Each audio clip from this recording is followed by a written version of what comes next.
Sisonke Emisamong's acclaimed memoir, Always Another Country, gave me a deeper and more complete sense of another human being than any book I've ever read.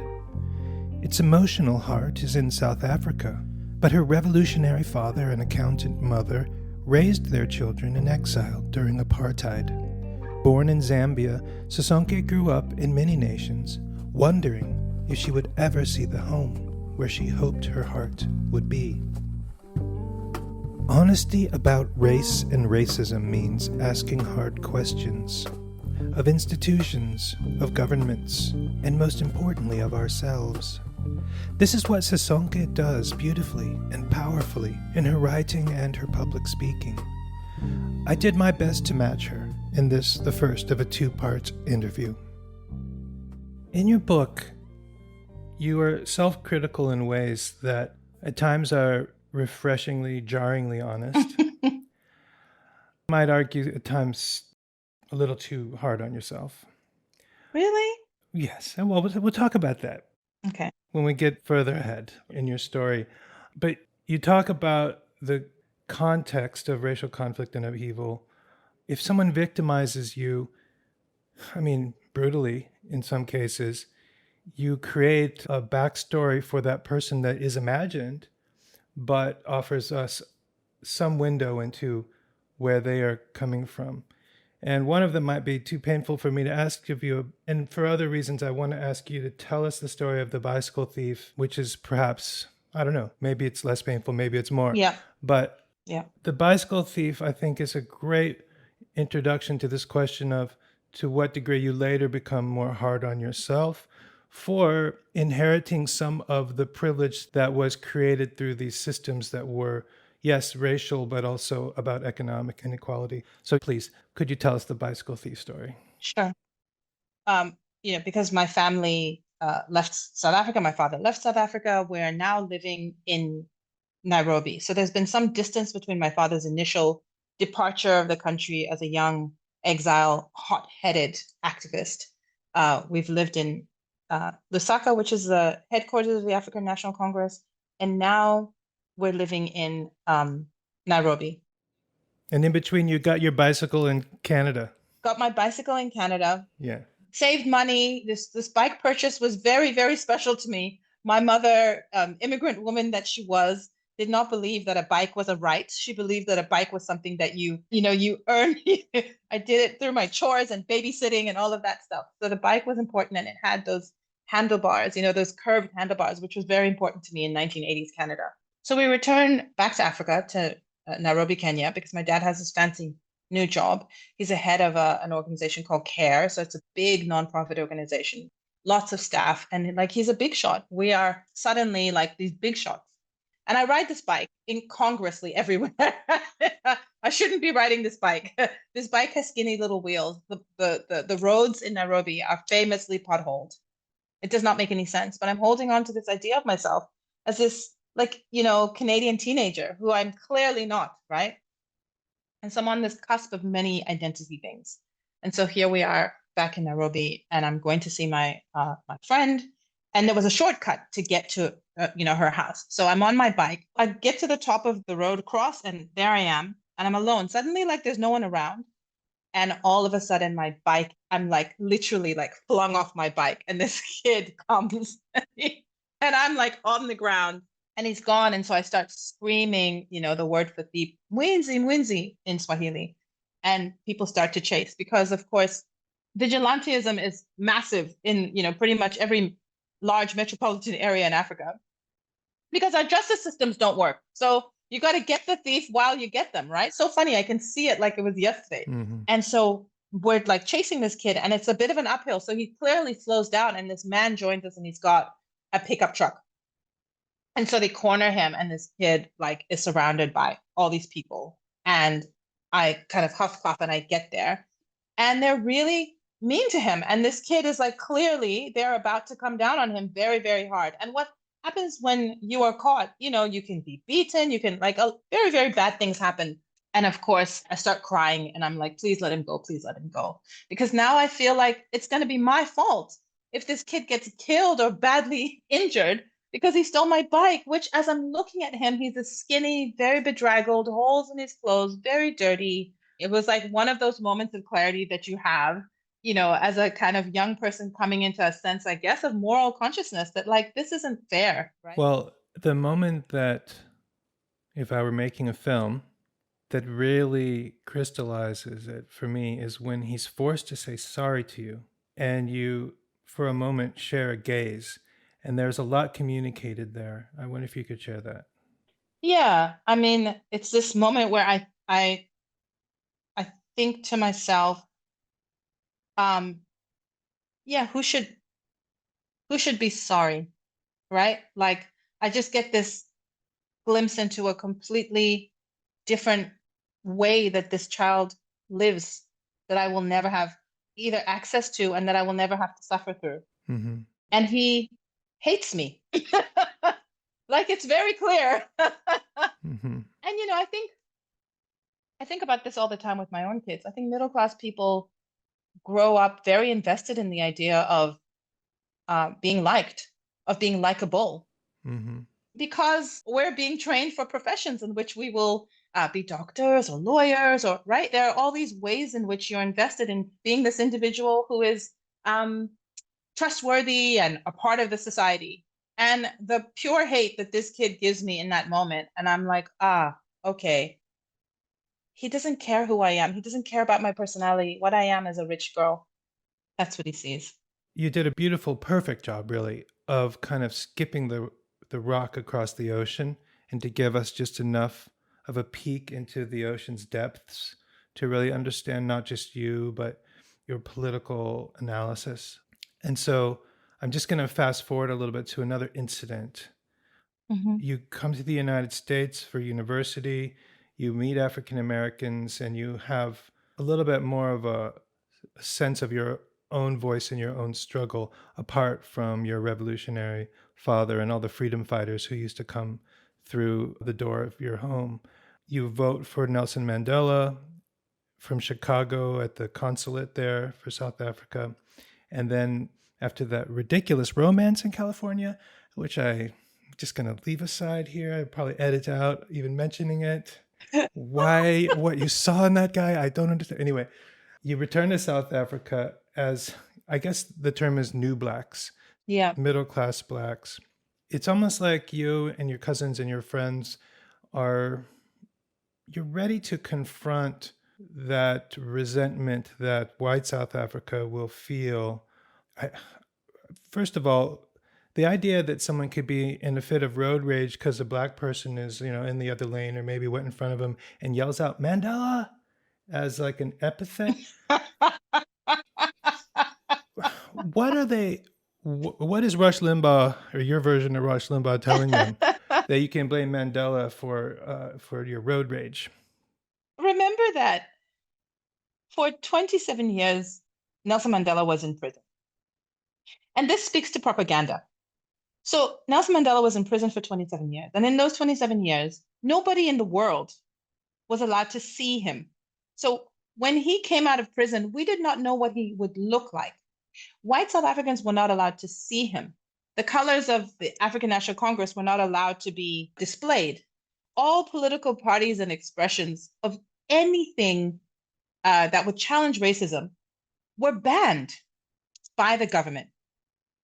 So what you then have is this creation of Mandela as the worst human being possible. He was literally the boogeyman that is created by the propaganda machine. And so the moment of his release, when the world is exultant at this incredible hero who comes out, is seen as a terrifying moment in which the terrorist has been unleashed. So this is the backstory to why Mandela then becomes this curse word. He represents everything that they were told to fear. He represents not just freedom for Black people, but the white genocide, right? And then when he comes out and he's this incredible hero, and some of them begin to think, oh, maybe we were lied to, right? Maybe this wasn't the case, but the old ones cling to this notion even harder. And then they begin to see Mandela maybe not so much as a boogeyman, but certainly as a self-confident, extremely intelligent Black man, and they don't know where to put that. And so, at a sort of deep Freudian level, he becomes the curse word at any Black person who is progressing. So, for me to be in a car, driving my car, seeming confident and unbothered is for me to represent Mandela's dream. And that is a curse, right? And you were kind of, I guess you kind of admit to, this is where the honesty, that I found refreshing, caused me to do a lot of introspection as well as an interracial person in America, that you were kind of itching for that fight. Oh, Was it the pick and save? pick and pay. The pick and pay wars. Pick and pay wars. Yeah. I mean, so we moved to Pretoria. My parents, like many people of their, of that era, they get immediately these great jobs, working for the public service, helping to rebuild this country that's going to need all this building. And so we live in what used to be a white area, and now suddenly, these white people have these Black neighbors. So it's all new. And so what my sisters and I would describe as the pick and pay wars would begin in the parking lot. Like just hunting down a parking spot would become like this racial competition. And and so, it's a Black driver and a white driver, and like who's gonna get it first? And and it was just constant. And same thing, you get into the shop and everyone has attitude, and I'm rammed by this woman in the, thing, and I just lose it. Like I literally You demanded that she apologize for ramming you. She demanded you get out of the way. and so we're at an impasse. Yeah. It's funny because it was so dumb. It was so dumb, and yet it felt so foundational to me because I hadn't been there. Yeah. We had lived in exile, so we hadn't been there to fight. We hadn't been there to experience the injustice, and so there's an overcompensation that happens when you missed it. And of course, thank God we missed it, right? Every opportunity I've had, so much about me is a product of having been raised in multiple cultures and outside of South Africa. That gave me everything. We didn't have the stories of the daily interaction of how racism will wear you down. And thank God for that now. But that version of me really was itching for that fight. Yeah. The one story that I guess kind of hit me in that regard was when there was the street crooner, this man who was singing for his dinner.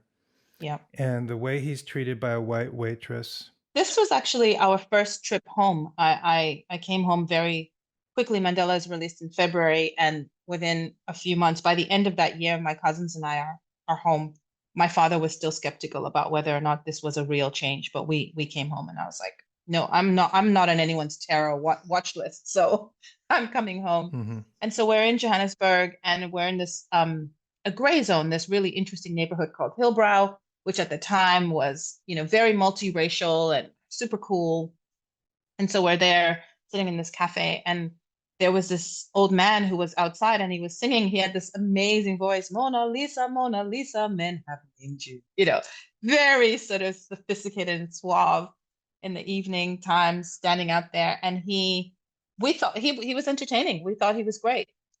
And yet, of course, this waitress, young white woman, she comes out and she's yelling at him, shoo, shoo, and she had a cup of water, and she flings the water and, at him like he's, I don't know, like a dog, like an animal. Mm. And it was incredibly confronting, enraging, actually. And this huge fight erupts. And I remember like really loving the fight, right? I was incredibly, it was like this bursting, this lancing a boil. Like we had been back in South Africa for like 24 hours. This is us proclaiming that this country is ours, right? This is it just felt incredibly empowering to have that fight. And then, of course, the one person that we actually completely lost track of as we had that fight, and this old woman says, oh, you girls are badly bred. And like, it was just like everyone gets involved, right? Because again, the undercurrent at this moment is like this country is in transition, and white people will take the side of white people, no matter who's wrong or right, and black people will take the side of black people. But in fact, the one thing that my cousins and I didn't do was we didn't go back and check on him. Mm-hmm. So our fight was about this abstract notion. Of course, important as it is, racism is hugely important to me. But the thing that you lose when you are so focused on these big picture issues is a sense of humanity and actual genuine integrity. And I think that when you say that I'm really hard on myself, I think if you're not hard on yourself, then it's easy to fall in love with your own rhetoric. Yeah. Well, you secured the apology that this man was due to restore some of his dignity. Absolutely. But there was a great amount of resistance on, the waitress's part and the manager. So by the time you've secured the agreement that there will be an apology, he's gone off in search of his next place to sing for a meal, and you've lost the opportunity for justice. Because justice was not necessarily to shame this young woman, although I'm glad she might have learned a lesson. But the justice was in him hearing the words. Yeah. Making sure that it was genuine. Yeah, so you win a little battle, and you can really feel good because your ego is good because I showed them. But in fact, the larger point about addressing racism is that it has to be about a process that will heal. Because otherwise, what's the point? And you witnessed firsthand the Truth and Reconciliation Commission, and you write that you really, in spite of the horrific stories that you heard and needed to write about as part of your job, you really bought into the notion that no one is irredeemable. Even people who had committed murder, terror, racism, that everyone is redeemable. And you have this beautiful line that you started to sense that the way you comport yourself, your interactions with other human beings in South Africa at this delicate time, were going to matter, even the small ones. And so I think that's why we're focusing on small moments like this. Okay, that's interesting. Because I think you're the perfect spokesperson to speak to Americans about these issues, because no one's going to look at you and have a pick and pay war with you. You represent a completely different struggle. And for most Americans, I think, we're with Mandela, I think. Yeah. Yeah. So Obama is the one that they might shout a word about, they might shout his name as an epithet. I want to share, I don't know where this will fit in, but just to show you how much I think about these things. So I recently went to a concert with my wife where we purchased a ticket that's like anywhere on the lawn kind of thing. And it was very well attended. And because it was the first time since we returned to the United States that we left the kids with a babysitter through bedtime, we couldn't really get our act together to be there very early. So we were very late in arriving, and there was no space. And my feeling instantly was, even though we all paid the same amount of money for the ticket, there has to be some love and some negotiation. Yeah. I knew that people were going to feel entitled to the space that they had for themselves. And I just can't help but thinking that these pick and pay wars, the way that South African whites felt about Mandela and just about losing the privilege and the status and the opportunities that they had before anyone else, when someone else was in line before them or got the parking space before them, it sort of triggered that. And honestly, if you strip race from it, you go into this grassy field, I felt what they were feeling so much that I probably imagined it too much. Because as a matter of fact, everyone we spoke to was nice. Yeah, absolutely. I mean, I think at a human level, I get it. I get why they feel that way.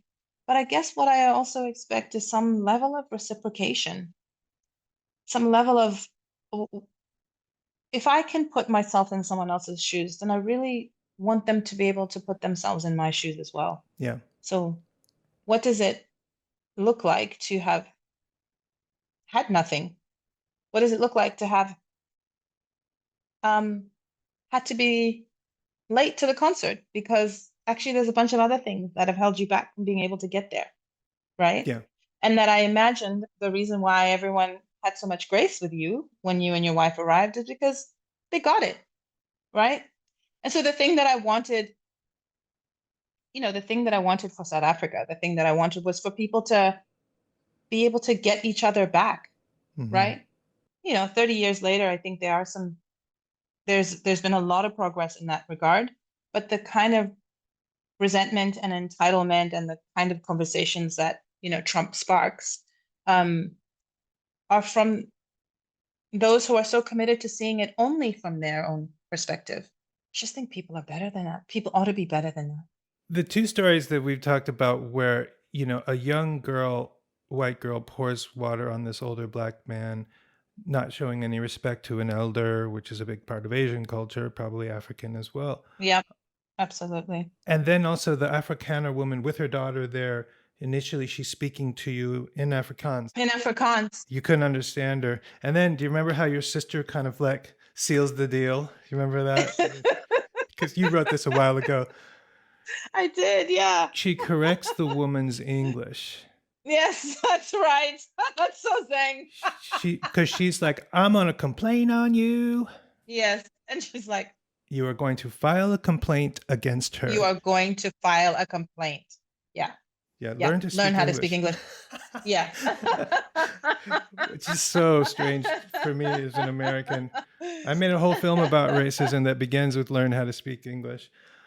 Yeah, because Afrikaners, they were going to push their language onto us. They were going to force us all to speak Afrikaans. So that it's such a brilliant and such a loaded comment that my sister makes. So there was an attempt to pass a law during apartheid that Afrikaans becomes the national language? Yeah, but more importantly, that all Black people would be taught in Afrikaans. Wow. Yeah, so the 1976 uprisings, the Soweto uprisings, which were a kind of crucial moment for the world to see what was, again, the brutality of the apartheid regime, those were instigated by this attempt by the government to insist that all Black people learned in Afrikaans, which would have condemned us to, a terrible education. Yeah. You're supposed to learn maths and you're supposed to learn science. Everything would be in Afrikaans. And we knew that that would cut us off from the rest of the world. I want to fast forward quite a bit to when you choose the term madam for yourself. Okay. And I want you to explain how you came to that, because madam earlier in the book, well, let's put it this way. Tim Tyson told me when he was growing up in our version of apartheid, if you said you had a maid, you didn't mention, like you didn't bother to say that it was a black maid in the South. Yeah, it's a given. So you end up marrying a white Australian man who was in South Africa as part of Australia's version of USAID, basically. Yes. Yeah. Trying to do some good in the world. And he believed in that cause. And that was part of why you fell in love. Now you have one child born, you have another on the way. And the woman who has been, like a second mother to your firstborn, you have a conflict with her. And by the time the conflict is over, you're calling yourself the madam of the house in a way that's, I felt, a little too harsh. In some ways, what happened with Nikki was like the bike. Mm-hmm.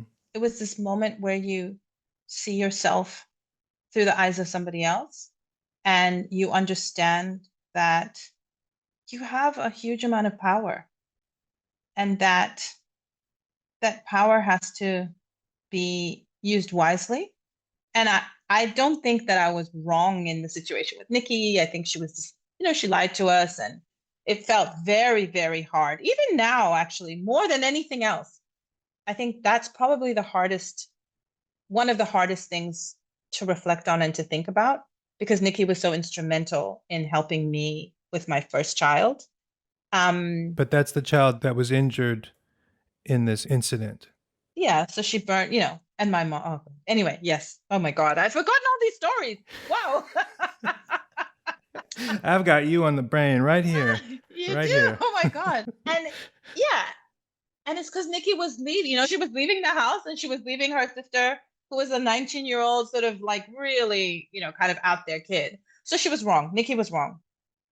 However, I had the right to make a decision about whether she was going to be employed or not in an economy in which South Africa today has 59% unemployment for Black youths, right? And middle class Black South Africans are never not going to have a job, right?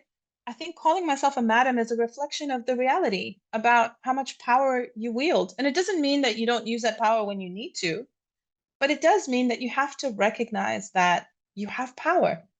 And if I expect to hold white people accountable for their racism when they are racist, if I want South Africa to be the kind of country where we treat one another fairly and justly, then I also have to be able to see myself as a person who carries privilege and who is able to wield it.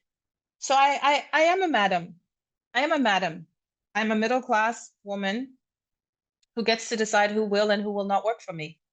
And to not be able to call it, to not be able to say that about myself, I think is a deception that I'm not prepared to countenance. Remind me of the name of your Substack newsletter. It is brave to be involved. It is brave to be involved. And so that's why I just want to drill down on this, because our level of involvement depends, at least in my country, it depends a lot on that very equation, right, of your recognizing your own privilege. And, you know, a very sweet, nice person recently told me something that falls in the category, I guess, of Black fatigue. Have you heard this term? I have heard this term, yeah. So white people are saying, okay, I've dealt with it enough. You know, a very kind person told me that someone close to her had gone to Black Lives Matter rallies. After George Floyd, there were mass demonstrations. Yeah. And this man was there. The police fired on them. He was hit with a rubber bullet, falls to the ground. And he told, my friend, that the Black people that he was there to support didn't stop and help him. And that was when he decided, I'm not going to go back to Black Lives Matter rallies anymore. I'm Black fatigued. I mean, that's not the term he used.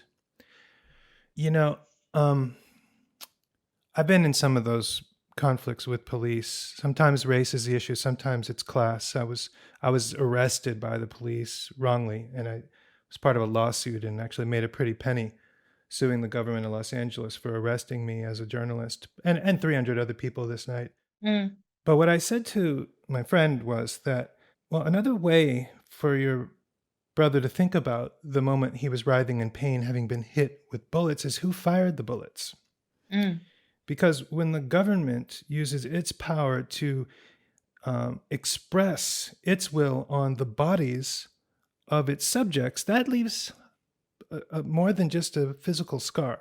Because I felt that long after I was brutalized by the police. It's terrible. I'm so sorry that happened to you. Well, sorry, I don't mean to. I'm not asking for sympathy, but this man, even worse, shot. With a rubber bullet. And instead of feeling, gosh, the police shot rubber bullets to prevent people from, in a multiracial way, saying that Black lives should matter, and I'm done with, that kind of expression of power by the government. No, that's not what he said. He said, well, I'm done with the people who ran. But wouldn't he have run? If he hadn't been shot, he would have run. He would have run. And I think there's so many things happening in that really small story. And one of the things that's happening is an expectation of gratitude, and the sense that you fight racism and inequality so that other people can be grateful to you for it, and not because it's the right thing to do.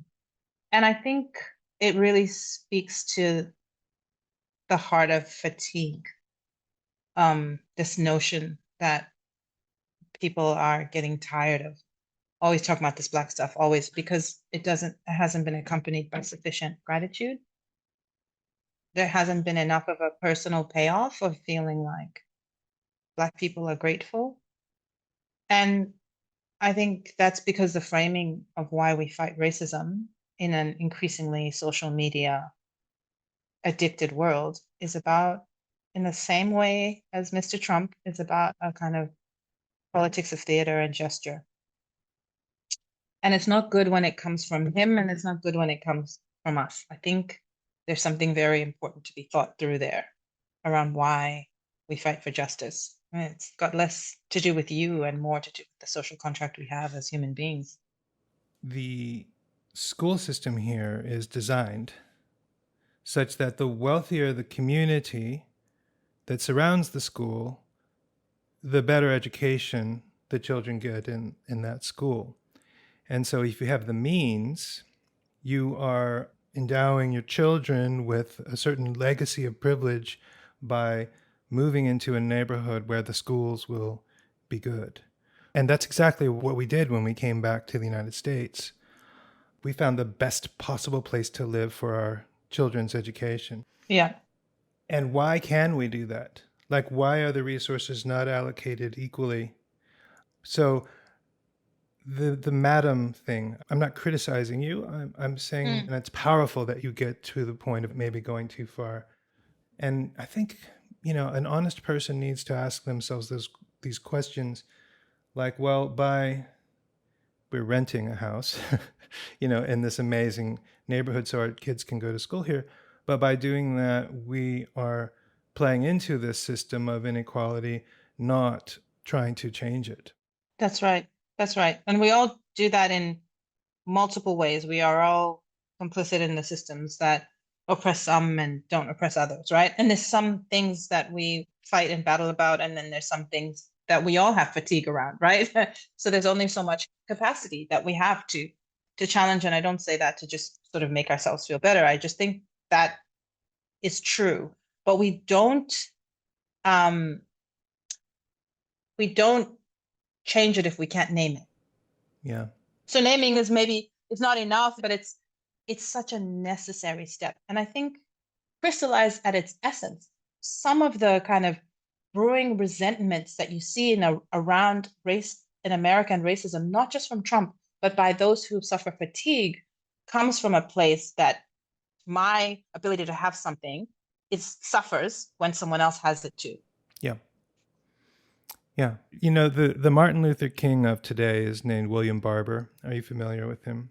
Yes, and I saw him. I was watching some of your Substack, so I saw. He, in an interview that we did years ago, he used biblical terms to talk about moral hurt. In the Bible, it says, blessed are they that mourn. Howard Thurman said that kind of mourning means a deep hurt because of the hurt of others.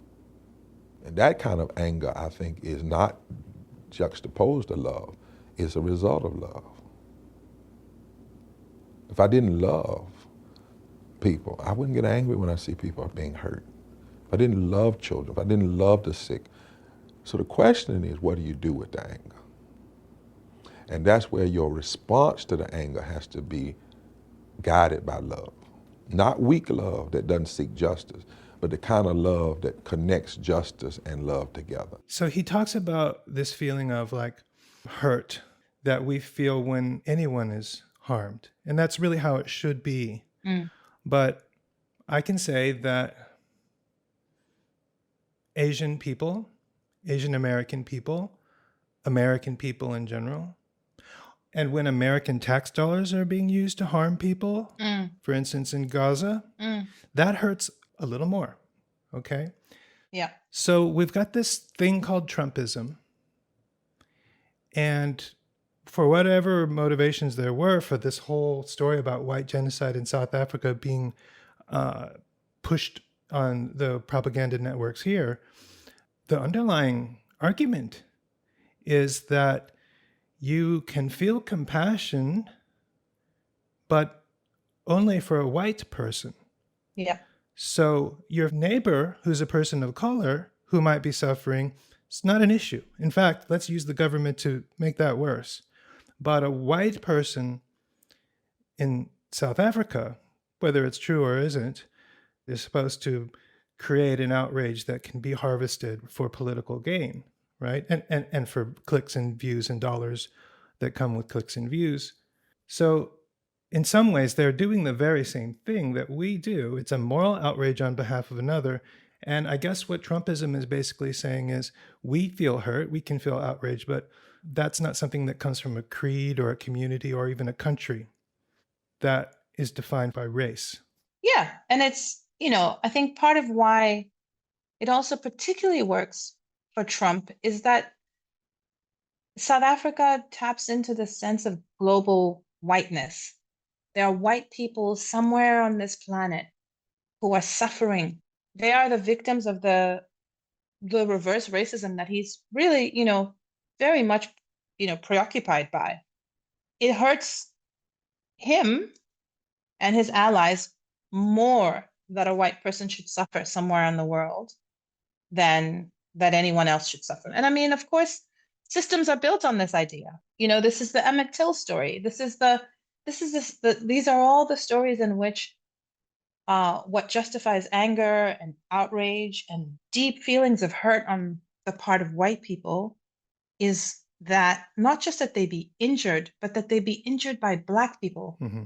There's a South African academic, I love him very much. His name is Njabulo Ndebele, and he writes about the same thing. There is a tendency, he says, amongst us as Black people, that when an injury occurs to us because of racism, our outrage is we are horrified.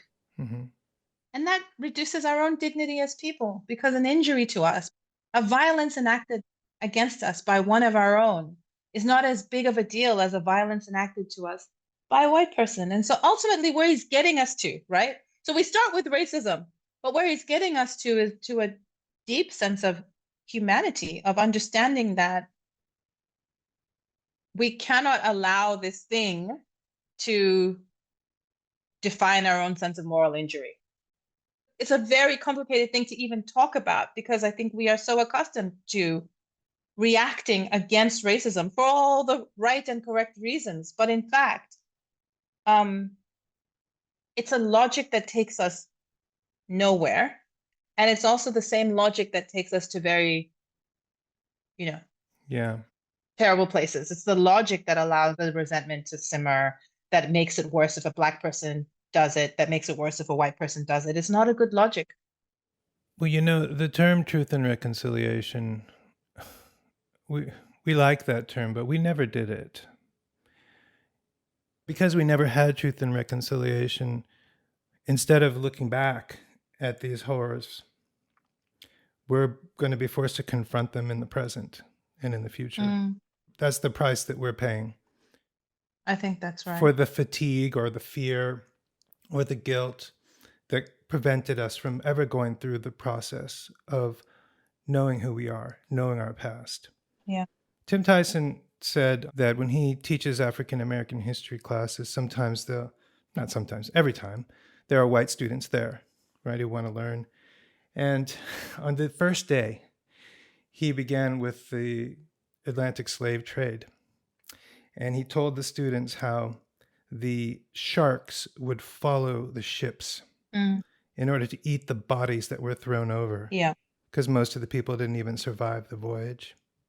That's right. This white frat boy in the back raised his hand and said, but what about affirmative action? And Tim's like, he stops and he goes, so what happened there? We're on day one.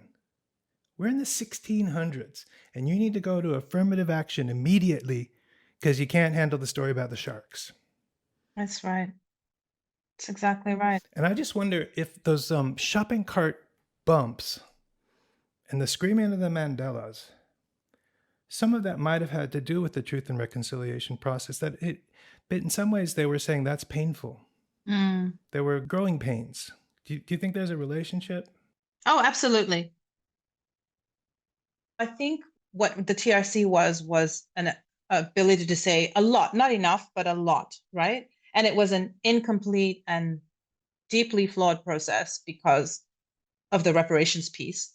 But what it did allow was for us to end the story about we didn't know. So the frat boy, when he hears about the sharks, he doesn't want to hear anymore, right? Mm-hmm, mm-hmm. Because what he can never say again is that I didn't know. Mm. He can never say, well, I didn't know that Black people were, he can't say any of that because now the process is beginning of teaching him.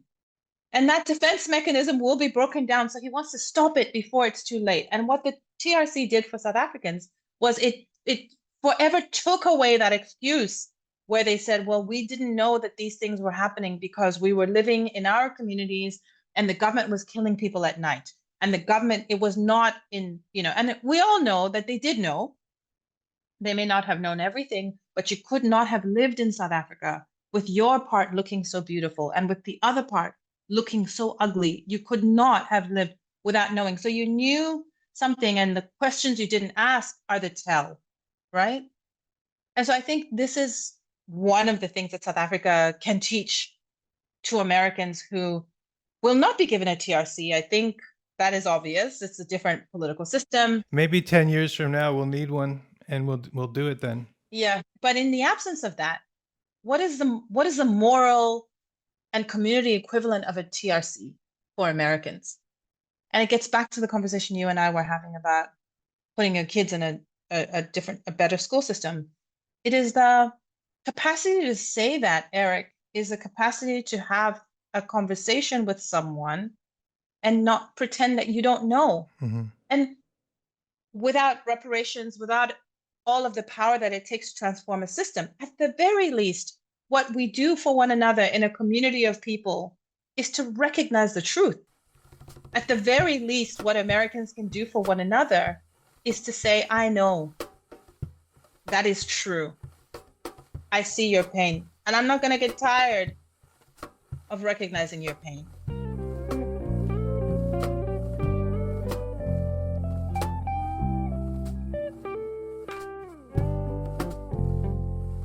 Wrestling Darkness is written, recorded, and edited by yours truly, Eric Byler.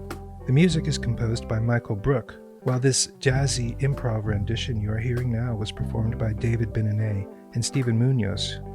Wrestling Darkness and other content you will find on the Eric Byler Substack feed are supported by a 501c3 nonprofit called ID Alliance. You can support us by subscribing or by making a tax-deductible donation. Thanks for listening.